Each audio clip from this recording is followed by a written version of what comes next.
Yes? The guard brings peace to our domains, flout its writ and rot in chains.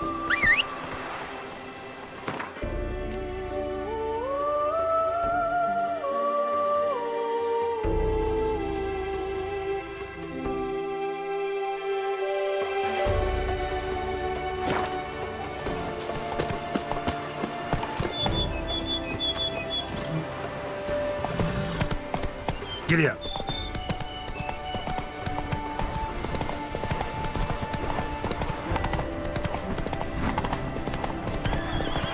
Sounds of a fight. Have to hurry. Hey, ya!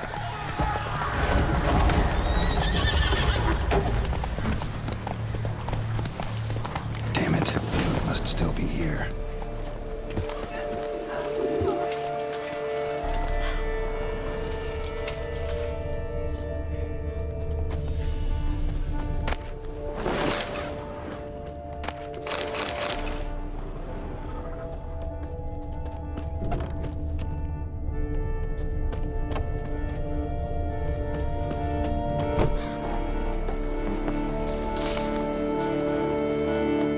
Throat torn open by man-like jaws. Man-like, except for long fangs. Busted ribs, blood from the ears. Took a solid hit. Massacred by a vampire. Not an Ekimara, though. Or Fletter. Bruxa. Gotta be.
Black blood and moon dust.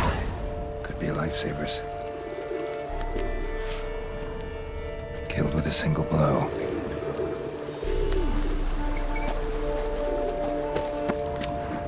Woman from the inn was wearing this coat.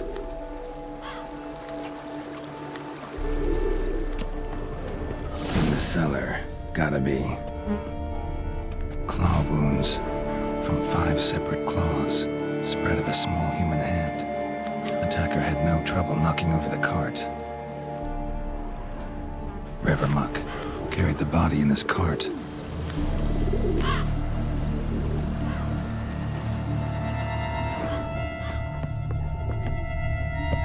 Footprints. Small, bare feet lead deeper into the cellar. Fell down the stairs, broke his neck.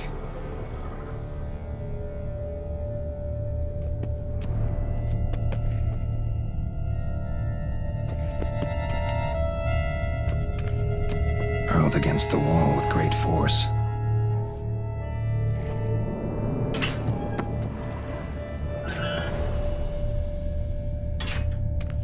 Took a lot of strength to batter this down. Used this to batter down the grate.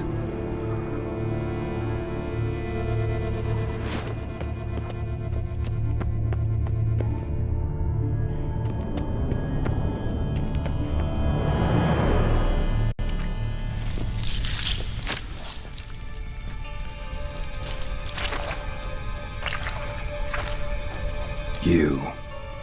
Saw you at the inn. I know what you are. Don't know why you killed these people, though. Clearly wasn't for their blood.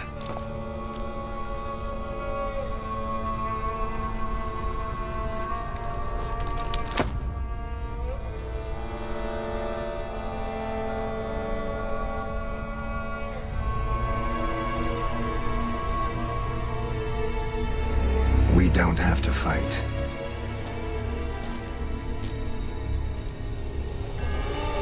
You are wrong.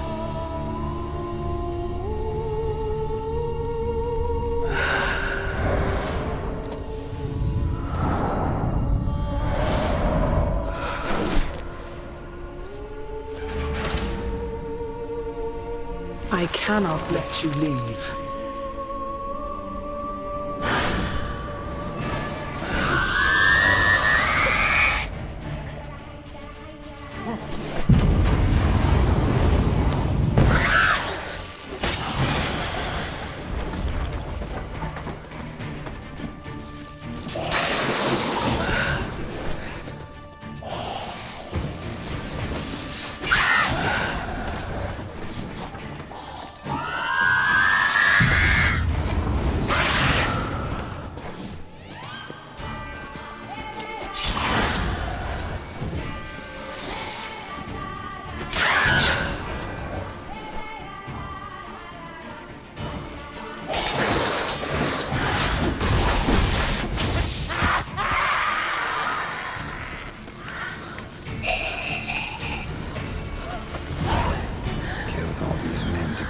What's she doing at the table, though?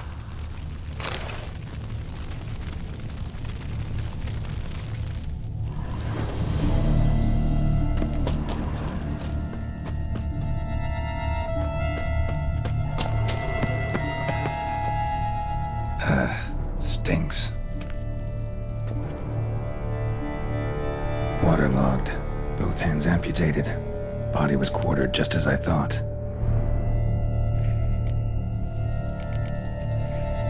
Laid in water for some time. Head swollen, and something took a few bites out of it. Something in the throat. A pouch, bulging with coins. Nilfgaardian florins. Several different provinces. If the murderer did this, means we're dealing with a sentient thinking beast.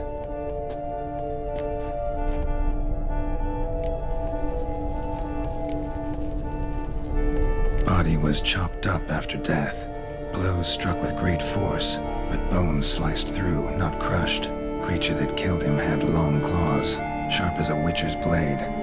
First sank its claws into the victim's heart. No Bruxa did this.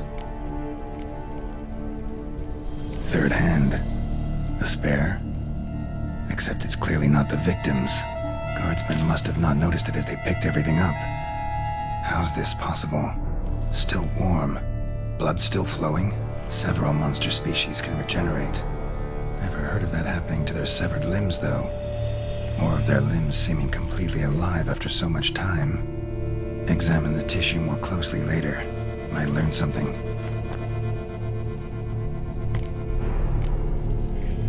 So, murderer was clearly a monster, but not a Bruxa. But then why'd the Bruxa come here for the severed hand? And who does the hand belong to? Why the hell's it still warm? Now, pouch shoved down the victim's throat. What's the significance? And why was he chopped up into pieces? Lots of questions, no answers so far. Need to know about the other victims. I'll ask Palmerin to get me in to see the Duchess.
belched forth the roar so horrid to all worlds. Need to speak to the Duchess, urgently. All right, you scamps. Store is done. Go find your parents. But Sir Palmerin, what about the story of Rittik and the dragon? A tale's for another time. But take a good look at the man who stands before you now. This is Geralt of Rivia, the master witcher who lent his valiant hand to the defeat of the giant Goliath. Master Witcher, is it true virtue always trumps villainy?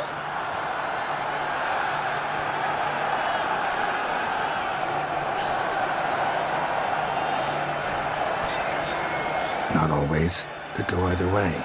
Sometimes virtue wins, sometimes villainy gets the upper hand. Still worth being good. But why? If it doesn't mean you'll win. Palmerin's story. Think back. A decent man attracts other good folk, makes friends he can count on. A rogue? Well, he can only count on other rogues.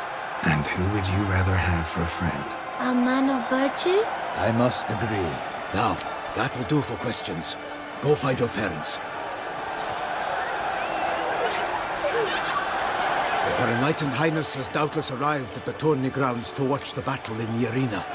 If we hurry, we'll be in time to speak with her before the spectacle begins. Lead the way.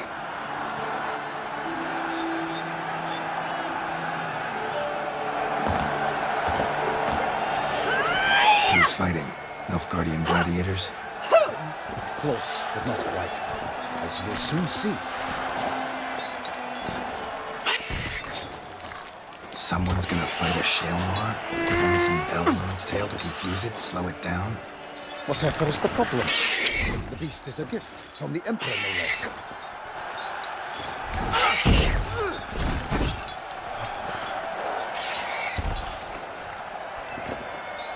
This is dangerous. Bells on its tail aren't enough. I saw a spectacle of the sort at the arena in Nuremberg. There, a knight defeated a Shelmar with bells on its tail. Might have gotten lucky. Shelmar might have been lame. Who knows?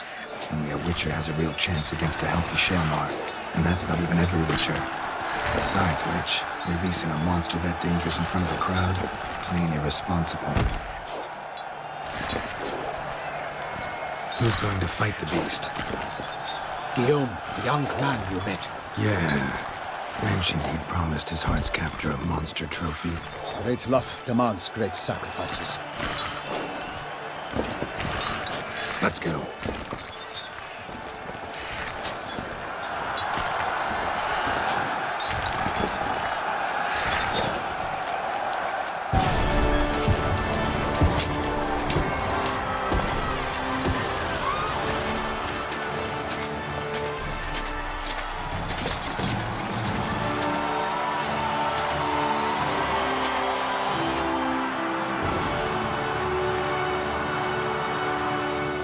I dedicate my imminent victory to fair Lady Vivian.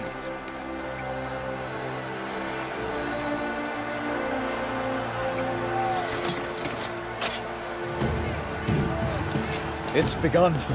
The fight shall have to end first. We must wait.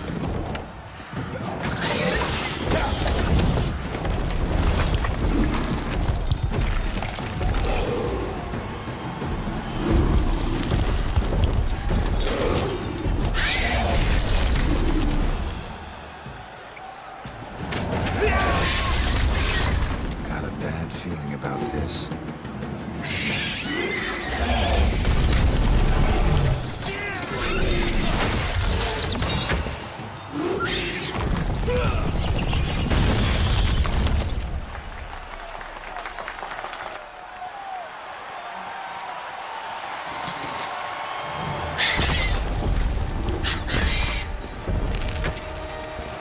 Damn it.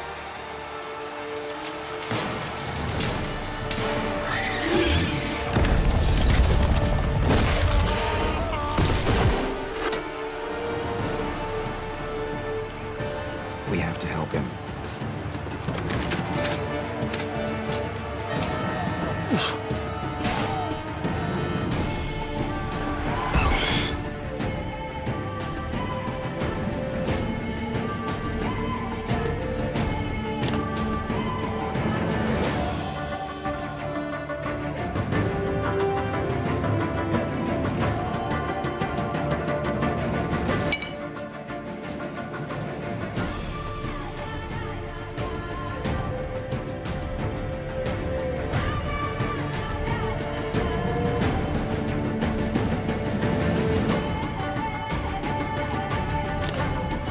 Come on, come closer. Gotta keep it down.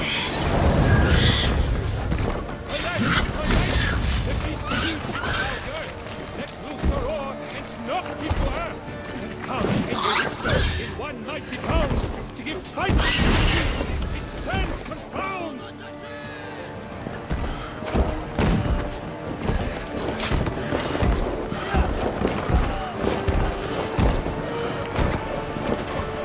Not good.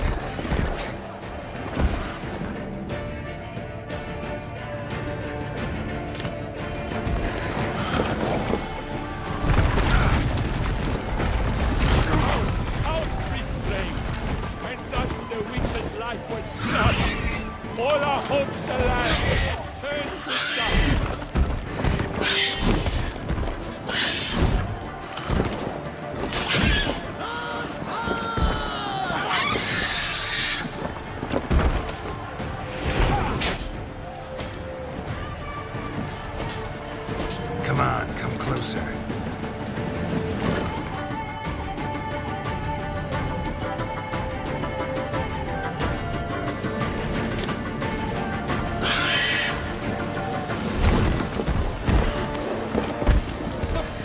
beast has been weighed by the gods.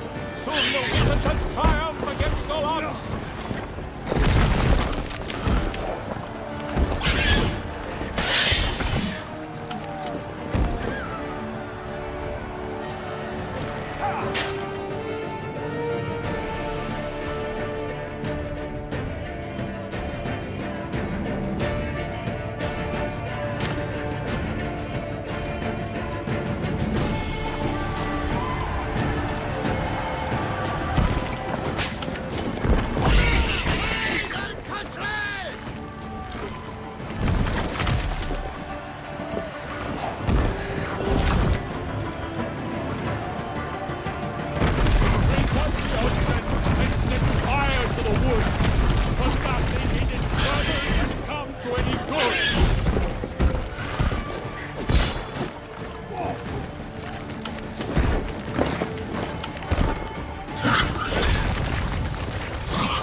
For the Duchess!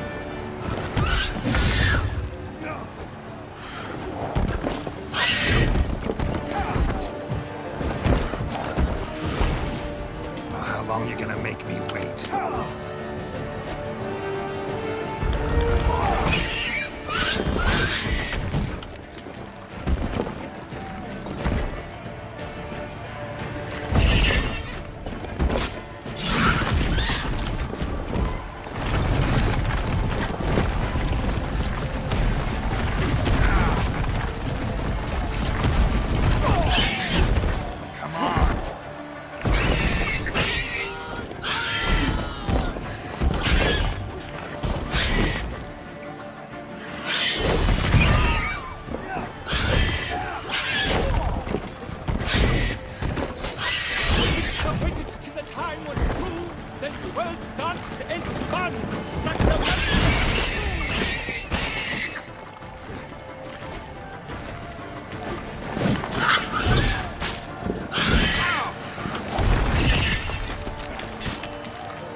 So the Witcher wooed the Selma, then its foul heart turned. Life three waits, its racers fight steady. Selma's cries ring aloud. Blood transforms into jelly.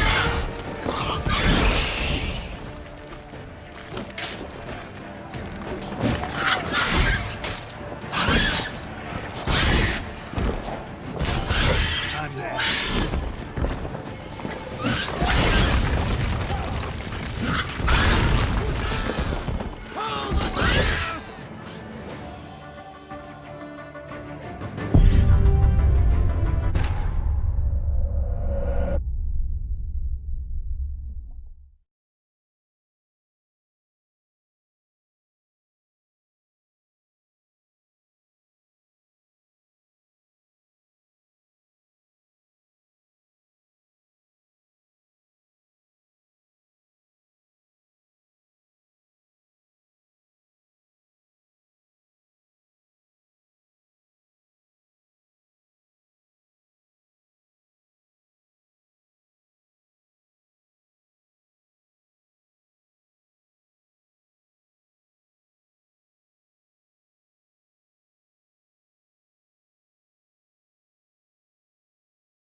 was true, then 12 nuns and sun.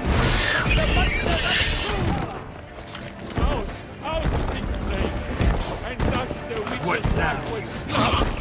All our hopes alas turned to dust. Drink up the ocean and set fire to the wood. For nothing in the struggle can come to any good.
The Selma lies defeated by Geralt of Rivia, master of the witchering trade. Behold, as the last gasps of life seep from the beast.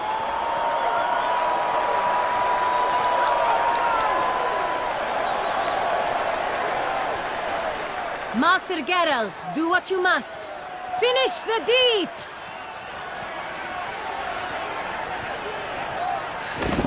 It's suffered enough.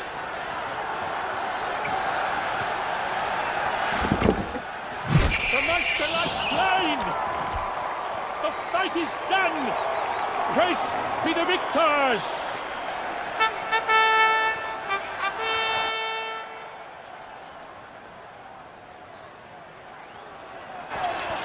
Forgive me. I am not as nimble as in my younger years. You fought bravely. Thanks for your help.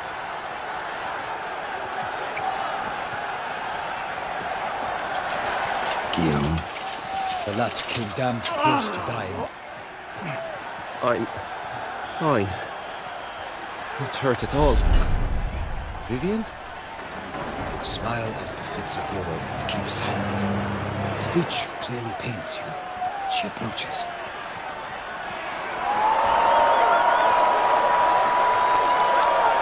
Geralt, we must talk. Vivian. You shall talk later, in the medic's tent. Geralt, magnificent, breathtaking. Your Grace. We knew that to summon you was a brilliant idea. We are delighted, ravished to have struck upon it. And I'm truly, honored. See to our young hero. Hop, hop. For we must make off with Geralt. We should talk. We had been long awaiting your arrival. Had nearly lost hope.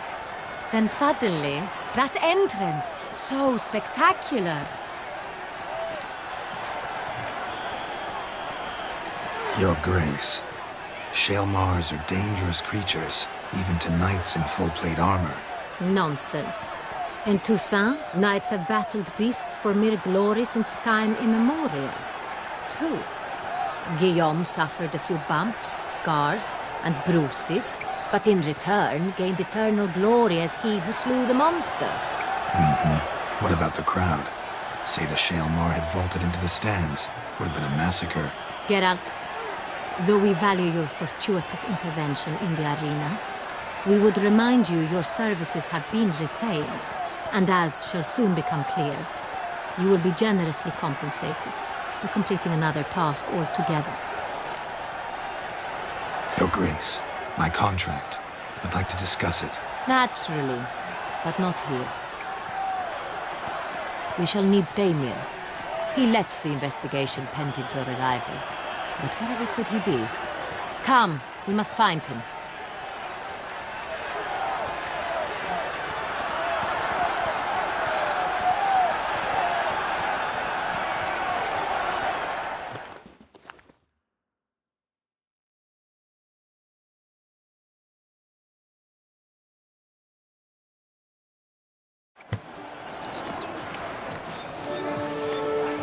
Tell us, have you come alone? Or did Viscount Julian accompany you? Wish to see Dandelion, Your Grace? Yes. I mean, no. Yes. But solely to tell him we regret. Yes, deeply regret rescinding the death sentence we so justly handed down upon him. If we could turn back time, we would make certain he sat in a tower till he rotted. No, we would ensure he was broken on the wheel, then drawn, hanged, and quartered.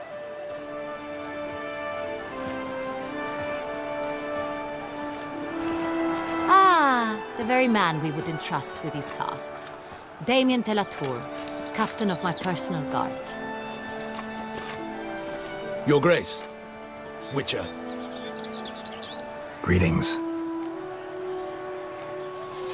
Sorry to have to tell you, but the guardsmen handling the last victim's body... I know already. The creature in the cellar of Corvo Bianco. Was it the beast? No. A Bruxa, a kind of vampire. Not the beast, but tied to it in some way. You know this how? Through careful analysis of the evidence, both on the riverbank and at Corvo Bianco. Do you mean to insinuate the investigation thus far has been sloppy? Geralt insinuates nothing of the sort. We must listen to him attentively. I examined the body of the beast's last victim. Might have found something. Need to analyze it. A quiet place, that's what I could use most right now. And maybe the help of an alchemist or a mage. Also like to hear all you know about the previous victims.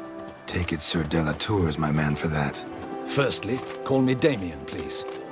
Secondly, you should know I spoke against summoning you here. I've heard much about you. You bring trouble, or thus far have, always. And we've enough trouble as it is. Yet we are capable of defeating the beast on our own, without an outsider's help. I've no doubt about it. Damien, we settled the matter of the Witcher's employ some time past. Definitively.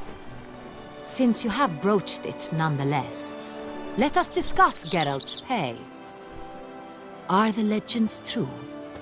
Do Witchers usually demand that which you find at home, yet did not expect? Not quite, Your Grace. Law of surprise, it's something we invoke at times, but rarely. Usually we just take gold. Disappointing. This law sounds rather romantic. On the other hand, on returning to the palace, we would likely find impatient petitioners or a set of sample fabrics for a new dress. Poor rewards, both. I fear you'd not have much use for any of the surprises we are likely to come upon. Thus, we've decided you shall receive the deed to a vineyard, Corvo Bianco, and a sum of coin. You will doubtless consider this adequate. Title to the vineyard shall be given to you at once. Surely you'll need lodgings while you hunt. The coin, however, will be yours only once you have slain the beast. Lovely, generous gesture, Your Grace. Corvo Bianco. Isn't it the Duchy's temporary morgue? Is it now? The Chancellery's bungled things again, we fear. not to be left unsupervised for one instant. Yet, in its mood, a morgue should present minimal problems to a witcher. What's more, nothing enhances a wine's reputation better than a grim legend. Thank you, Your Grace. I accept the contract, of course. But as I said before, I'll need some information.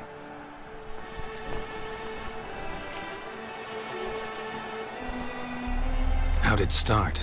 Who was the first victim? Crespi was the first to die. He was famed once for his many glorious tournament victories. Then he grew old, hung up his sword, and took to winemaking. Crespi was not loved by the wine merchants. He was ruthless in business and thought to cheat many a time. He asked us for a dispensation from all court ceremonies. We did not grant it. We could not. Once you've taken the oath of a knight, you remain a knight till death. How'd he die? Where'd they find the body? Quite unusual, the circumstance. He was at a feast when suddenly one of his fellow feastgoers noticed he was missing. The town watch found him an hour later. On his hands and knees, propped against the town pillory, his sword hanging from his neck. He had died of wounds inflicted with claws, not a weapon. Blows of great force. So he died suddenly, but the body was on its knees, meaning someone posed it. So it seems. Second murder. Tell me what you know. In the city there are certain nooks. No one reasonable ventures there after dark. Ramon Dulac's corpse was found in one such place. With the first murder, terror gripped the city. Its inhabitants grew wary, kept to safe areas. Consequently, news of the second victim came to us from a group of concerned cut-purses. Criminals fear the beast? Telling in a way. Take it you've excluded the possibility that Ramon died at the hands of these bandits. Do you believe me an amateur? Not hands, but claws killed Ramon Dulac. The wound was deep, clean. His body was found in a gutter, dressed in nightshirt and cap, a pillow placed under his head, and his sword replaced by a bed warmer. Ramon Dulac, a knight who but a dozen years past was an advisor to our father, the Duke. Someone went to a lot of trouble to make him look ridiculous. Maybe revenge was the motive. It's not out of the question. Dulac had shady dealings with the criminal underworld, but no one ever came forth with concrete proof of any misdoings.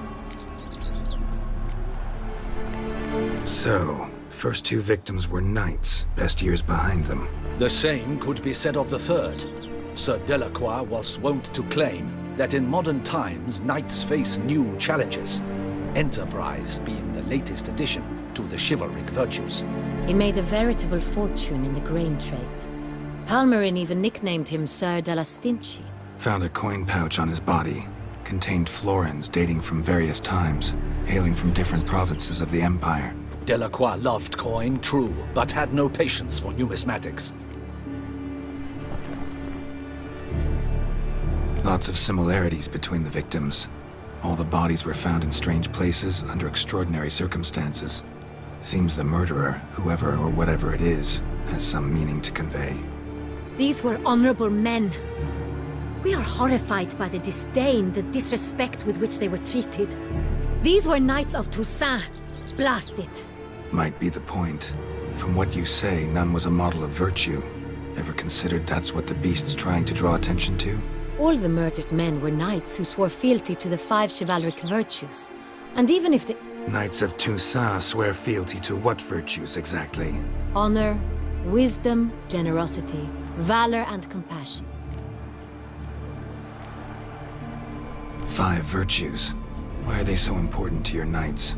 Strange question. Your Grace, forgive me. I'm a foreigner trying to understand another land's customs. You are forgiven. According to legend, the virtues we cultivate were bestowed upon us by the Lady of the Lake. How we truly came to espouse them, none remember. In Toussaint, we believe men of low birth should be simple-hearted and obedient. We expect much more, however, of our knights. They are to be soldiers and courtiers, lords and servants. Thus the need for clear moral guidelines. At the time of his dubbing, a knight vows to demonstrate throughout his life honor, wisdom, generosity, valor, and compassion. Beast seems to be pointing up moral decay, denouncing it. Victims were all humiliated. Might have been murdered to emphasize their lack of specific chivalric virtues. Honor compromised by the pillory. Wisdom by ridicule. Generosity by a coin pouch shoved down a throat. It seems to fit, true, though not perfectly. Can't discount the theory if it's on the lips of everyone in town. Say our reasoning's right. Next murder will be just as showy and denounce the victim's lack of the fourth virtue, valor. We can also assume that victim will be an elder knight. Let's think. At the moment, all the knights are either at the tourney grounds or in the palace gardens. Our annual hare hunt shall begin there shortly. Have you heard of the custom? Milton mentioned something. Seemed excited to prance around in a bunny costume. Not sure why. Hang on.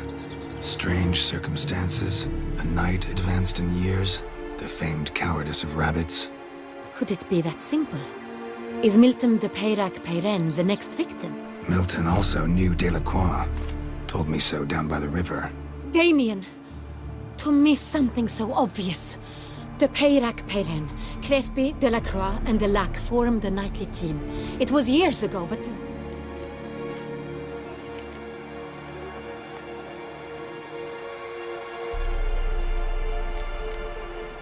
They were a team? They were close friends, tightly knit, and as such earned the trust of our father, the Duke. We often witnessed him turn to them with delicate matters. Later, their paths diverged. Unlikely to be a coincidence. Beast must know it too. It's a lead, I'm sure. Your Grace, we need to find Milton, immediately. Rather problematic. You see, the garden entertainments are due to start, and he's disguised as the hare, hiding somewhere, waiting for some tipsy courtiers to find him. The hare's hiding place is a carefully guarded secret. We must call off the game, at once. First and foremost, we must remain calm. Damien, order the garden searched immediately, but discreetly. By no means can we disrupt the festivities. Panic will only incite the beast to strike sooner. And you, Witcher, follow me. My gardens, my night, I shall take the fall. A murder is out of the question. I will not allow it. Not near my palace. Horses? Ready our horses!